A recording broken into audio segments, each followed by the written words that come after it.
श्री स्वामी समर्थ मंडळी. तर बहिणाबाईचं लग्न ना खूपच जवळ आलं आहे. माझ्या साड्यांची खरेदी झाली होती, पण अहोंचे कपडे घ्यायचे राहिलेले होते. त्यासाठीच आम्ही त्यांचे कपडे घेण्यासाठी गेलेलो होतो. शंभूला आम्ही घरीच ठेवलं होतं, झोपी लावलं होतं त्याला, पण कृष्णवी काय राहणार नव्हती, त्यामुळे तिला आम्ही सोबत घेऊन आलेलो होतो.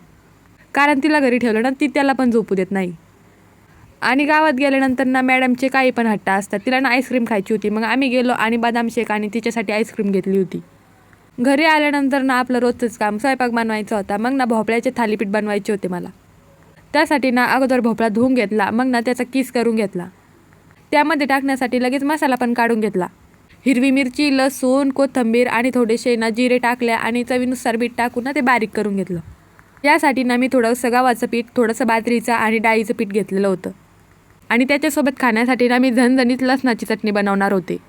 ही चटणी ना खूप म्हणजे खूप छान लागते. कोणाकोणाला ही चटणी आवडते कमेंटमध्ये नक्की सांगा बरं का. मिक्सरमध्येच फिरवून घेतले आणि लगेचच त्याला जिऱ्याची फोडणी दिली होती. त्यानंतर ना मग थालीपीठ थापून घेतले.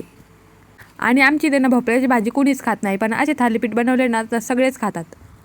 मस्त असे मी सगळे थालीपीठ बनवून घेतले आणि छान असे खरपूस भाजून पण घेतले होते.